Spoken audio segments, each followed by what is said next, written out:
जय बंदी छोड़ की लोड को नहीं और की अखंड पाठ की मेमोरी घर घर पहुंच रही है। कुछ एक भगत भाई बहनों की छोटी छोटी शंकाएं थी।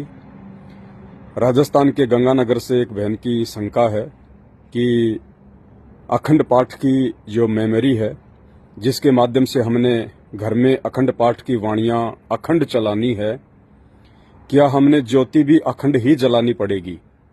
देखिए बहन जी, अखंड ज्योति जलाने की कोई आवश्यकता नहीं है। अखंड ज्योति का मतलब समझिए आप पहले। अखंड ज्योति का मतलब होता है जो ज्योति फिर कभी ना बुझे, फिर कभी भी मंदी ना हो, उसको कहते हैं अखंड। तो बहन जी, हमें गुरुदेव भगवान कहते हैं कि साहिब का नाम अखंड है और सकल सब खंड। इस 21 ब्रह्मांड में, इस नासवान लोक में केवल सतगुरु रामपाल जी भगवान का नाम ही अखंड है, बाकी सब कुछ यहाँ पे खंडित है। तो हमने अखंड का संकल्प करके अखंड ज्योति नहीं जलानी है। वैसे हम अखंड ज्योति जला सकते हैं। दूसरे रूप में अखंड ज्योति का मतलब है कि ज्योति को दिन रात जलने दिया जाए। जितनी आपकी सामर्थ्यता है, अगर आपकी आर्थिक स्थिति अच्छी है, कोई दिक्कत नहीं है, तो आप उस ज्योति में घी डालते रहिए, कोई दिक्कत नहीं। 24 घंटे जलने दीजिए, उसको भी अखंड ही कहते हैं। जब आपने दीपक को साफ करना हो, ज्योति चेंज करनी हो, उस समय अगर वो मंदी भी हो जाती है, वो बुझ भी जाती है, तो कोई दिक्कत नहीं है, क्योंकि हमने ऐसा कोई संकल्प नहीं किया हुआ कि हम अखंड ही जलाएंगे। इसलिए आप अपनी आर्थिक सामर्थ्यता के अनुसार दिन रात ज्योति जलाइए, उसमें कोई दिक्कत नहीं है।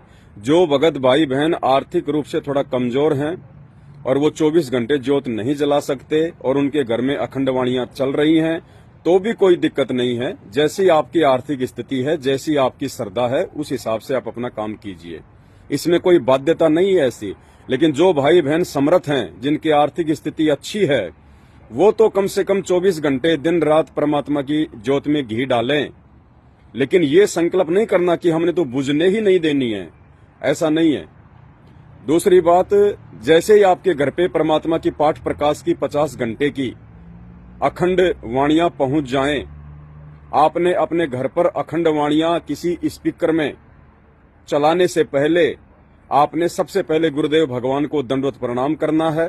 यदि आपने अकेले नाम उपदेश ले रखा तो अकेले ने, या पूरे परिवार ने नाम उपदेश ले रखा तो पूरे परिवार ने। सबसे पहले परमात्मा को दंडवत प्रणाम करके गुरुदेव भगवान को आपने पाठ प्रकाश का संकल्प करना है। सभी परिवार के मेंबर ने अलग अलग पाठ प्रकाश का संकल्प करना है। संकल्प हमने कैसे करना है?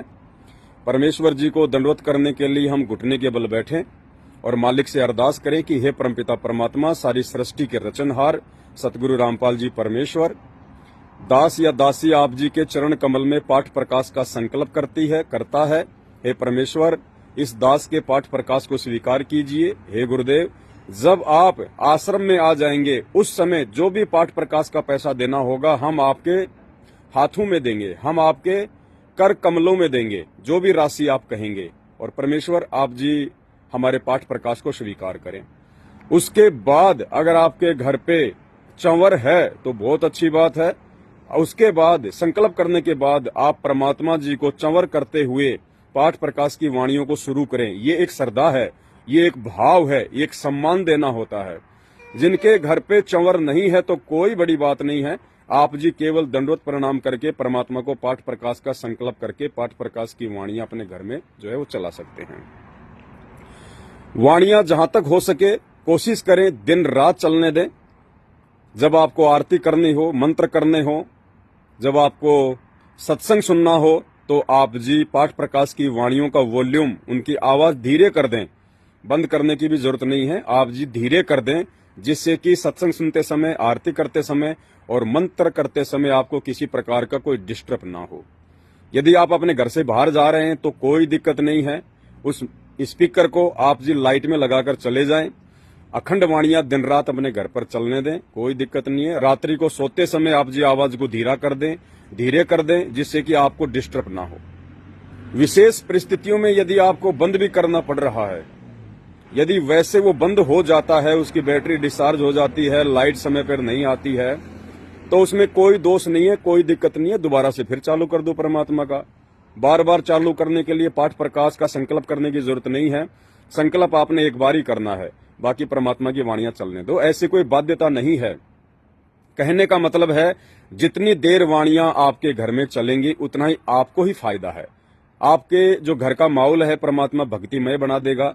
आपके घर में जो अनुपदेशी हैं, जो अभी परमात्मा की तरफ अग्रसर नहीं हो रहे हैं, उनके अंदर भी परमात्मा संस्कार पैदा करेगा। ये जो वाणियां हैं ये अखंड वाणियां हैं और सारी सृष्टि के मालिक अधिकारी सतगुरु रामपाल जी के मुख कमल से उच्चारित हैं।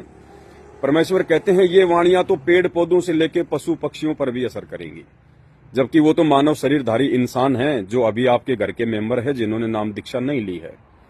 तो इन वाणियों का धीरे धीरे उन पर भी असर होगा। एक उदाहरण के तौर पर समझिए, जब आपके घर में अखंड वाणियां शुरू हो जाएंगी तो परमात्मा कहते हैं जैसे किसी पड़ोसी के घर में रोजाना हलवा बनता है तो हलवे का स्वाद तो वही चखेंगे, लेकिन महक आपके घर पर भी आएगी। एक दिन आएगी, 2 दिन आएगी, 4 दिन आएगी। एक न एक दिन आप अपनी माँ से, अपनी बहन से या अपनी पत्नी से जरूर कहेंगे कि आज तो अपने भी हलवा बना लो, क्योंकि वो महक ने आपको बाध्य कर दिया। ठीक इसी प्रकार जिस घर में सतगुरु रामपाल जी भगवान का सत्संग चलता है, उनकी आरतियां होती हैं, उनके मंत्र जाप होते हैं और ये अखंड वाणियां चलेंगी तो आपके आड़ोसी पाड़ोसियों पर ये सूक्ष्म रूप से प्रभाव करेंगी, जैसे हलवे की महक सूक्ष्म रूप से आपके पाड़ोसियों को प्रभावित करती है। और एक न एक दिन उन आत्माओं के अंदर भी परमात्मा से जुड़ने की इच्छा प्रबल हो जाएगी। क्यों? क्योंकि सूक्ष्म रूप से उनके संस्कार मजबूत हो जाएंगे। और जिस घर में ये वाणियां चलेंगी उस घर का तो परमात्मा धीरे धीरे माहौल ही चेंज कर देंगे। ये काल बलि आपके घर के आसपास फटक भी नहीं सकता। घर बैठे आपको बिना 21,000 रुपए दिए, बिना किसी आश्रम में गए, आपको पाठ प्रकाश का उन आश्रमों से सैकड़ों गुना अधिक लाभ मिलेगा। क्यों? क्योंकि एक तो आपने ज्ञान को आधार बना लिया, आप किसी आश्रम में धक्के नहीं खाते, आपने अपने गुरुदेव को ही भगवान बना लिया, आप अपने गुरुदेव की प्राप्ति के लिए कहीं भी धक्के खाने के लिए नहीं जाते हैं। आपने निर्णय कर लिया कि जब मेरे गुरुदेव हिसार जेल से आएंगे, जहां भी आएंगे वहीं हम उनके दर्शनों के लिए जाएंगे। तीसरा, आपने घर को ही आश्रम बना लिया। अब ये तीनों प्रोसीजर जिस आदमी को समझ में आ जाएंगी वो आदमी कभी जिंदगी में मर्यादा तोड़ेगा ही नहीं, क्योंकि वो दृढ़ आत्मा होंगी। उसके बाद ये अखंड पाठ की वाणियां उस भगत के घर पर काम करेंगी। परमात्मा एक रक्षा कवच तैयार कर देगा उस घर के चारों तरफ। आने वाले इस विनाशकारी समय में काल उस घर के आसपास फटकेगा भी नहीं, बल्कि आड़ोसियों पाड़ोसियों तक की रक्षा होगी।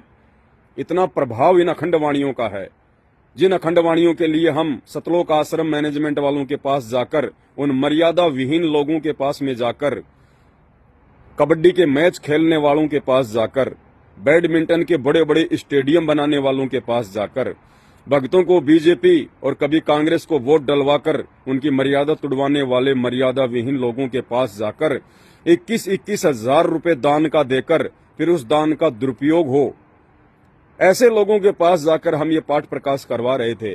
अब हमें उनसे कहीं ज्यादा लाभ घर बैठे इन अखंड वाणियों के माध्यम से, जो परमात्मा जी के मुख कमल से पाठ प्रकाश होगा, अखंड वाणियां चलेंगी, उन आश्रमों से कहीं ज्यादा लाभ आप अपने घर बैठे प्राप्त कर पाएंगे। तो जिन जिन भगत भाई बहनों के घरों पर ये अखंड वाणियां पहुंच चुकी हैं, डाक के माध्यम से या कोरियर के माध्यम से, वो भाई बहन इस प्रकार से इस प्रोसीजर को शुरू करें। बहुत ही सहज मार्ग है, आपने ज्यादा दिमाग लगाने की जरूरत नहीं है। आपने केवल अपने गुरुदेव को भगवान मानने की, ज्ञान को आधार बनाने की और घर को आश्रम बनाने की जरूरत है। और पल पल मर्यादाओं का ध्यान रखना है, डर डर के भक्ति करनी है कि भगवान कोई मर्यादा ना टूट जाए। भाई और बहनों, ये वर्तमान का जो समय है ना, अब ये समय वो है, इस समय यदि हमसे जरा भी चूक हो गई परमात्मा माफ नहीं करेगा। 30 साल हो गई गुरुदेव भगवान को धक्के मार मार के हमें यहाँ तक लेके आए हैं। अब परमात्मा नहीं देखेगा, अब तो सीधम सीधा, बिल्कुल सीधे सीधे का काम है। अब यदि दुर्घटना घटी तो कहते हैं ना कि सावधानी हटी और दुर्घटना घटी। अब आपने बहुत जागरूक, बहुत ज्यादा सजग होकर आगे इस मार्ग पर चलना है, ताकि हमसे किसी भी प्रकार से मर्यादा खंडित ना हो जाए, हमारे गुरुदेव भगवान हमसे नाराज ना हो जाएं, हमारी बनी बनाई भक्ति का सत्यानाश ना हो जाए। बहुत सावधानी से आगे बढ़ना है, हमने गलतियां नहीं करनी है। परमात्मा ने आप और हम साध संगति से जुड़े हुए सत्सेवक भाई बहनों को समझदार बना दिया है। परमात्मा ने हमें अन्य आत्माओं से अधिक जो है समझदार बना दिया है। और समझदार बच्चा यदि गलती करेगा तो वो जानबूझ के की गई गलती में आती है, और जानबूझ के की गई गलती की फिर माफी नहीं होती है। फिर तो परमात्मा कहते हैं, जानबूझ सांची तजे और करे झूठ से ने, जाकी संगत है प्रभु शौपन में भी ना दे। तो भाई और बहनों, बहुत सावधानी से आगे बढ़ना है। हमने कहीं भ्रमने भटकने की जरूरत नहीं है। यदि विश्वास है और आप मर्यादा में हैं तो आपका घर ही आश्रम है, और आपके गुरुदेव भगवान जो कि सौद स्वरूपी है, हम हैं सबद सबद हम माही, हमसे भिन्न और कछु नाही। परमात्मा 24 घंटे साये की तरह अपने बच्चे के साथ में रहता है। हमने भगवान को ढूंढने के लिए, गुरुजी को ढूंढने के लिए केवल मर्यादाओं में रहकर भक्ति करने की जरूरत है, ना किसी आश्रम में धक्के खाने की जरूरत है, ना किन्हीं कुपात्रों को 21,000 रुपए देके और 2100 रुपए देके ज्योति पाठ करवाने की जरूरत है। अगर मर्यादा में है, गुरु भगत हैं, गुरु जी के प्यारे हैं, गुरु मुख हैं, परमात्मा खुद आपके घर पे आएंगे, खुद आपके घर पे। और इन अखंड वाणियों के माध्यम से परमात्मा घर घर पहुंच रहे हैं, घर घर पहुंच रहे हैं। आने वाले समय में दूध का दूध और पानी का पानी हो जाएगा। आप स्वयं देखेंगे कि जो व्यक्ति ज्ञान को आधार बनाकर, घर को आश्रम बनाकर, गुरु को भगवान बनाकर जो अपने घर बैठकर मर्यादा में रह के भक्ति कर रहे हैं, उनको परमात्मा कैसे काल के जाल से बचाएगा। और जो आत्माएं आज इन कुपात्रों को ज्योति पाठ का 21,000 रुपए, 2100 रुपए देके अपनी मर्यादा तोड़ रहे हैं, उन फर्जी आश्रमों में धक्के खा रहे हैं, ना वो सही से भक्ति करते, ना आरती करते, ना उनको विश्वास, ना वो मर्यादा में रहते, उनके साथ आने वाले समय में, उस विनाशकारी समय में क्या बीतेगी, ये आप अपनी आंखों से देखोगे। इसलिए सोचने और समझने का समय आज है। कल को समय बीत जाने के बाद में फिर कुछ हाथ नहीं लगेगा। तो ये छोटी छोटी बातें हैं, सभी भाई बहन ध्यान रखें। बाकी बीच बीच में परमात्मा जी के आशीर्वाद से दास आप सभी भगत भाई बहनों को जो है जागरूक करता रहेगा। जय बंदी छोड़ की लोड कोनी और की, बंदी छोड़ सतगुरु रामपाल जी परमेश्वर जी की जय हो।